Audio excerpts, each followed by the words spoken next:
العالمين والصلاة والسلام على سيد المرسلين وعلى آله وأصحابه أجمعين. أما بعد فأعوذ بالله من الشيطان الرجيم. بسم الله الرحمن الرحيم. وعاشروهن بالمعروف. سبحان ربك رب العزة عما يصفون وسلام على المرسلين والحمد لله رب العالمين. اللهم صل على سيدنا محمد وعلى آل سيدنا محمد وبارك وسلم. اللهم صل على سيدنا محمد وعلى آل سيدنا محمد وبارك وسلم. اللهم صل على سيدنا محمد وعلى آل سيدنا محمد وبارك وسلم. معزز حاضرین کرام، علماء اعظام، میرے بزرگوں اور دینی بھائیوں، میں صرف دو باتیں عرض کرنا چاہتا ہوں. ایک بات علماء کی خدمت میں اور دوسری بات اپنے تمام بھائیوں کی خدمت میں. اور یہ دونوں باتیں جڑی ہوئی ہیں معاشرے کے حوالے سے. معاشرے کے اندر دو پہلو ہیں. ایک پہلو ہے اللہ اور اللہ کے رسول کے حقوق کی ادائیگی. نمبر دو، آپس میں سماج میں ایک دوسرے کے حقوق کی ادائیگی. یہ دو باتیں ہیں. میں ان دونوں باتوں کے حوالے سے آپ کو عرض کرنا چاہتا ہوں. قرآن کریم میں اللہ تعالیٰ نے دونوں کے متعلق واضح طور پر فرمایا ہے. ہر ایک کو اس کے درجے میں رکھنا ہے. قرآن کریم میں اللہ تبارک و تعالیٰ کے حوالے سے نقل کیا ہے. اللہ تعالیٰ نے ارشاد فرمایا وَالَّذِينَ آمَنُوا أَشَدُّ حُبًّا لِلَّهِ. ایمان والوں کو اللہ تعالیٰ کے عشق کرنا چاہیے.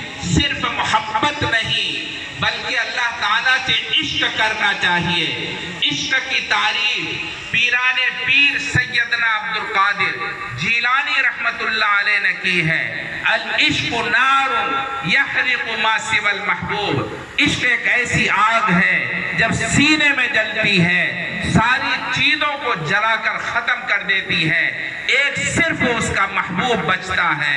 قرآن کریم میں اللہ تبارک تعالیٰ کے حوالے سے یہ نقل کیا ہے ایمان والوں کو اللہ تعالیٰ سے عشق ہونا چاہیے. یعنی ایمان والوں کے دلوں میں اللہ سے ایسا تعلق ہونا چاہیے. اللہ تبارک و تعالیٰ کے کلمے سے ایسی محبت ہونی چاہیے کہ آدمی کا ایمان کسی بھی صورت میں ہلنے نہ پائے. چاہے آدمی کو ٹکڑے ٹکڑے کر دیے جائیں اور اس کو جلا دیا جائے. نبی پاک صلی اللہ علیہ وسلم نے ارشاد فرمایا کلمہ لا الہ الا اللہ کو اپنے دل میں اتنی عظمت کے ساتھ جگہ دو کہ اگر تمہیں ٹکڑے ٹکڑے کر دیے جائیں اور تمہیں جلا دیا جائے تمہارے اوپر ایمان کے سلسلے میں فرق نہیں آنا چاہیے. قرآن کریم یہ کہہ رہا ہے آپ کو اللہ تبارک تعالیٰ سے ایسے ہی تعلق ہونا چاہیے. صحابہ کرام رضوان اللہ تعالیٰ علیہم اجمعین کے دلوں میں اللہ تبارک تعالیٰ سے ایسا ہی عشق تھا, ایسا ہی تعلق تھا, ایسی ہی محبت تھی. اگر صحابہ کرام کے سامنے اللہ تبارک تعالیٰ کا معاملہ آتا اور ان کے مقابلے میں کوئی دوسرا معاملہ آتا وہ دوسرے معاملے کو پس پشت ڈال دیتے. صحابہ کرام رضوان اللہ تعالیٰ علیہ مجمعین کے دلوں میں اللہ تبارک تعالیٰ سے ایسا ہی تعلق تھا, ایسی ہی محبت تھی. تفصیل میں نہ جاتے ہوئے حضرت سیدنا بلال رضی اللہ تعالیٰ عنہ نے ایمان قبول کیا ہے. حضرت امیہ بن خلف کے غلام ہیں حضرت بلال رضی اللہ تعالیٰ عنہ. امیہ بن خلف کو جب معلوم ہوتا ہے کہ بلال ایمان قبول کر چکا ہے اور ایمان میں داخل ہو چکا ہے, امیہ بن خلف نے بلال کو بلایا اور بلانے کے بعد کہا کہ بلال تمہیں اس کا انجام معلوم ہے, اس انجام کیا ہے، اس ایمان کا نتیجہ کیا ہے؟ حضرت بلال نے فرمایا کچھ بھی ہو میں نے تو ایمان قبول کر لیا ہے، اپنی جان اللہ کے حوالے کر دی ہے، آپ کا جو بھی فیصلہ ہو آپ کر ڈالو۔ اور امیہ بن خلف نے اوباش لڑکوں کے حوالے حضرت بلال کو کیا اور کہا ہاتھ پیر میں رسہ باندھو اور گلیوں میں گھسیٹو، اعلان کرو جو محمد پر ایمان لائے گا اور اپنے سابق دین کو چھوڑ دے گا اس کا حشر یہ ہوگا۔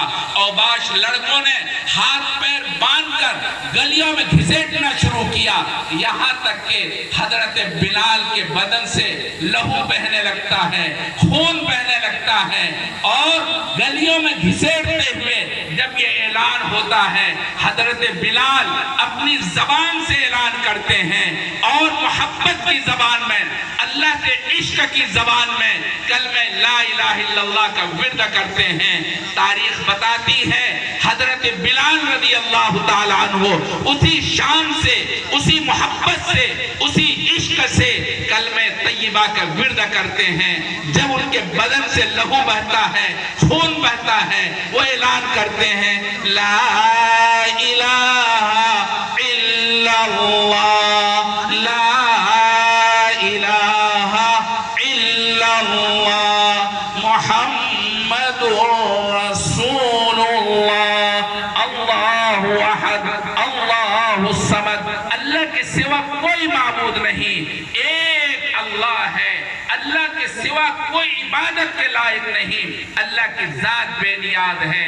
حضرت ابوبکر صدیق رضی اللہ تعالیٰ عنہ کا گزر ہوتا ہے، حضرت بلال کا یہ منظر دیکھ کر، خون میں دیکھ کر حضرت ابوبکر تڑپ اٹھتے ہیں اور بلال سے کہتے ہیں بلال تم نے اپنی یہ کیا حالت بنا رکھی ہے، دیکھو جا کے اپنے محبوب صلی اللہ علیہ وسلم کو، وہ رو رہے ہیں، ان کی کو تمہاری حالت دیکھی نہیں جاتی، اپنے اوپر رحم نہ کرو، کم سے کم ہمارے اوپر رحم کرو، آپ تنہائیوں میں اللہ کو پکار لیا کرو، اللہ تنہائیوں میں بھی ہے، اللہ محفل میں بھی ہے، اللہ مجلس میں بھی ہے، اللہ اجتماع میں بھی ہے، اللہ تبارک تعالیٰ گھر کی کوٹھری میں بھی ہے۔ حضرت بلال وعدہ کرتے ہیں آئندہ میں برسر عام یہ کلمہ نہیں کہوں گا، چنانچہ وعدہ کر کے حضرت ابوبکر چلے جاتے ہیں۔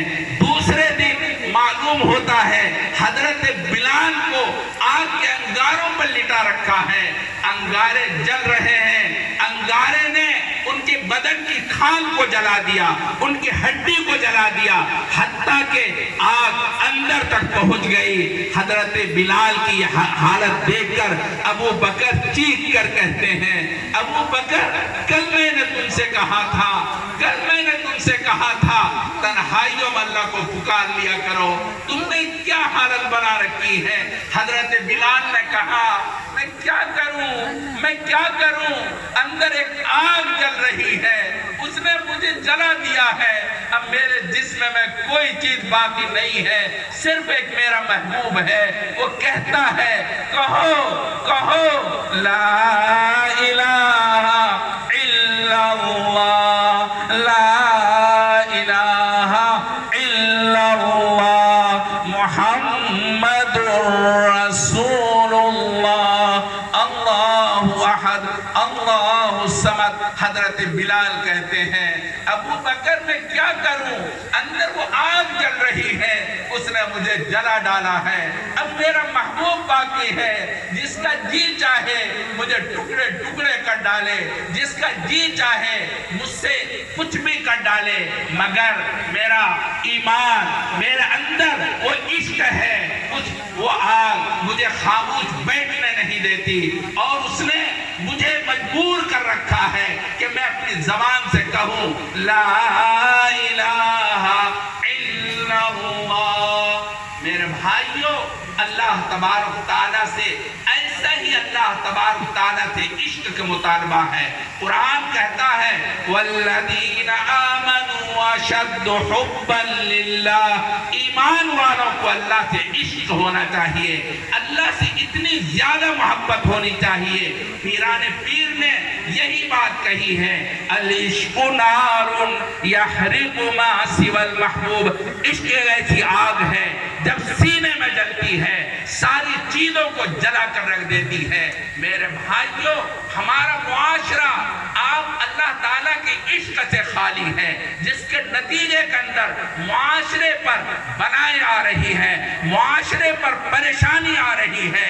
دوستو، ہمارے درمیان سے ایمان اٹھتا جا رہا ہے، ارتداد کی لہر چل رہی ہے. میں نوجوانوں سے درخواست کرتا ہوں، میں یقین کے ساتھ کہتا ہوں، آسام کے اندر لوگ دیندار ہیں، یہاں کا شاید ایسا معاشرہ نہ ہو، لیکن پوری دنیا کے اندر آج نوجوان خاص طور پر اللہ تبارک و تعالیٰ کی راہ سے دور ہٹتے جا رہے ہیں. ارتداد کی لہر چل رہی ہے. ضرورت اس بات کی ہے علماء اس کی طرف عوام کو متوجہ کریں. اللہ سے عشق پیدا کرنے کی ضرورت ہے. اللہ سے عشق ہوگا، اللہ سے محبت ہوگی، اللہ سے تعلق ہوگا، اللہ تبارک و تعالیٰ سے لگاؤ ہوگا. انشاءاللہ ثم انشاءاللہ سب کچھ ہو سکتا ہے. ایمان نہیں جا سکتا. حضرت اقدس تھانوی رحمت اللہ علیہ نے وَاذْكُرِ اسْمَ رَبِّكَ وَتَبَتِّلْ إِلَيْهِ تَبْتِيلًا کے تحت نقل کیا ہے. دیکھو، اگر اللہ تعالیٰ کا نام محبت کی زبان میں لیا جائے، اللہ تبارک تعالیٰ کا ذکر محبت کے ساتھ کیا جائے، عشق کیا جائے. حضرت تھانوی رحمت اللہ علیہ نے دلائل کے ساتھ نقل کیا ہے کہ وہ کبھی ایمان سے محروم نہیں ہو سکتا. حضرت تھانوی رحمت اللہ علیہ نے بیان کیا، اگر روزانہ آدمی اپنے گھر کے افراد کے ساتھ، اپنے افراد اور سماج کے ساتھ بیٹھ کر کے ایک تسبیح محبت کی زبان میں پڑھ لیا کرے، اس کی دل کی دنیا روشن ہو جائے گی. دل کی دنیا روشن ہوگی، اندھیری دل سے ختم ہوگی. حضرت تھانوی رحمت اللہ علیہ نے فرمایا، علماء سے میری درخواست ہے آپ لوگوں کے دلوں میں ایمان کی، اللہ تعالیٰ سے محبت پیدا کرنے کی کوشش کریں. انشاءاللہ ثم انشاءاللہ معاشرے کی ساری خرابیاں دور ہوں گی. انشاءاللہ ثم انشاءاللہ اس لیے ضرورت اس بات کی ہے کہ ہم لوگوں کے دلوں کے اندر ایمان کی روشنی پیدا کرنے کی کوشش کریں. دوسری بات ہے جناب رسول اللہ صلی اللہ علیہ وسلم سے محبت، اور ایسی محبت کہ جان چلی جائے مگر اللہ کے رسول سے محبت نہ جائے، اللہ تعالیٰ سے اتباع، اللہ کے رسول کی اتباع چھوٹنے نہ پائے. ایسا تعلق قرآن کریم کہتا ہے، ایسے ہی اپنے نبی سے تعلق ہونا چاہیے. دوستو، آپ کیوں بھول جاتے ہیں ہمارے اسی ہندوستان کے اندر جب یہ ہندوستان متحدہ ہندوستان تھا، جب یہ بھارت آزاد ہو کر یہ حصوں میں نہیں بٹا تھا، متحدہ ہندوستان کے اندر ایک مرتبہ میرے محبوب صلی اللہ علیہ وسلم کے خلاف کچھ لوگوں نے حقوات بکی، ازواج مطہرات کے اوپر الزام تراشی کی. الزام تراشی کرنے والا ایک سکھ تھا جس نے یہ کام کیا تھا. اس وقت پورا ہندوستان مچل گیا تھا اور پورے ہندوستان کے اندر مسلمان بے چین ہو گئے تھے. پورے ہندوستان کے اندر احتجاج چل رہا تھا. آخری احتجاجی پروگرام لاہور کی جامع مسجد میں ہوا ہے. اس پروگرام کے اندر اخیر کے اندر حضرت عطا اللہ شاہ بخاری رحمت اللہ علیہ نے نوجوانوں کو للکار کر کے کہا، اعلان کر کے کہا، اے نوجوانوں، کب تک تم غفلت سے بیدار ہوگے؟ کب تک تم غفلت کی زندگی نہیں چھوڑو گے؟ وہ دیکھو ازواج مطہرات کی روحیں، ازواج مطہرات پکار رہی ہیں، کہاں نوجوانوں چلے گئے؟ تم میری عزت عصمت کو پامال کرتے ہوئے کب تک دیکھتے رہو گے؟ اٹھو اور اٹھو، بیدار ہو جاؤ، اپنی غفلت کو چھوڑو، ہوش میں آؤ اور میری عزت کو بچاؤ، میری ناموس کو بچاؤ.